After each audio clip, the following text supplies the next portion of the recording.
Hi again guys, and welcome to episode 43 of Days Gone By, the review series for Gran Turismo's classic and vintage cars. And this particular pick is for a classic Fiat, essentially the definitive Italian runabout, the Fiat 500, and this particular model is the 500F. This is the premium shape model. Now we are going to cover all of the classic Fiat 500 models to see what kind of differences there are between them in various episodes.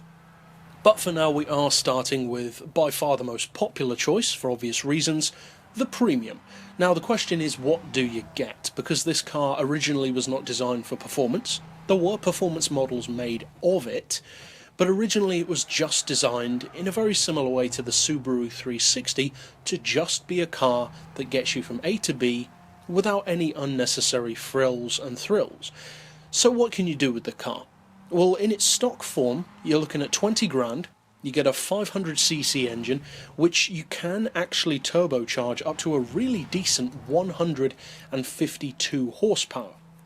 Now you're also looking at 146 foot-pounds of torque, which I would say is more impressive than the power output, as impressive as that is, and it only weighs 468 kilos, which is extremely light, even for a small classic. Now the horsepower per tonne is really good for its power due to the ultra-low weight at 325, and the PP also reflects the fact that it could be a very good vehicle, because it is very high. 503 pp for a vehicle with such a tiny engine that is itself a very tiny car really is saying something about how good this car's potential could be.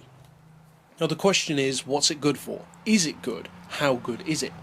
Well, in terms of whether or not it is a good performance car, I would say yes, it definitely is, considering its age, considering what you've got to work with, the price. It makes a great collector's piece for obvious reasons, but it's one which can actually be used in racing. It's not just a car like some others, such as, for instance, the Volkswagen Carmen Ghia, which is a lovely car to own, but isn't hugely useful for racing. It does have its uses, but it's not the most usable of classics. Others, like the Mazda RX 500 or the Dome Zero, are very useful, to the point where some lobbies won't even allow them because they're so OP. Now this particular vehicle falls in between the two. It's definitely not a useless car, but at the same time I would say it's definitely not an OP vehicle.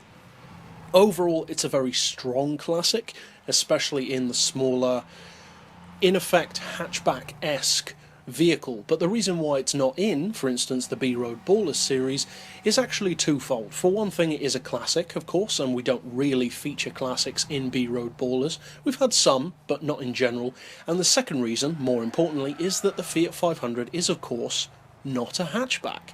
And it's interesting to see how different the layout of vehicles back then was, not just from this Fiat, but many small, affordable runabouts used to be rear engine, rear wheel drive.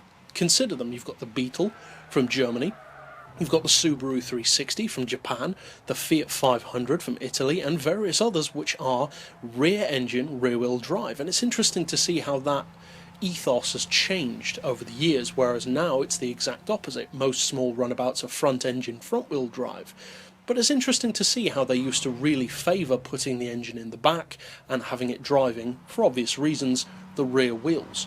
Now this particular vehicle is one of the quicker examples of a small runabout on the game. The Subaru 360, which is a car that I absolutely love on Gran Turismo, is a great little car, but it's not quite as explosive as the Fiat.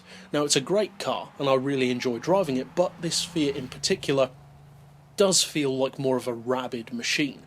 Having over 150 horsepower in such a tiny, lightweight package, especially being a premium as well with the updated handling, physics, etc. that come with that. Yes, it does feel extremely quick. One of the quickest classics in the game in terms of cornering speed potential. Now obviously in a straight line there are plenty of cars that can beat it, but around corners, especially on tight city circuits or twisty country circuits, there are actually very few cars that can keep up with the Fiat 500. There are some, but not many, certainly not that can also match its power. So overall this is a car which Although you do definitely need to be selective about what track you decide to use it on, due to in particular the top end power or lack thereof, it's a car which I would definitely recommend buying, not necessarily just if you're a classic fan, but mainly just if you're a fan of high performance cars that don't have a stupid amount of power. Cars which are in effect efficient with the power that they have to work with. This is one of those. It's cheap, it makes a great collector's piece, it's fast, and it's definitely competitive. Now, we will, as I said, consider other Fiat 500s, the non-premiums in particular, in future episodes, but for now at least, I definitely would recommend buying the premium version.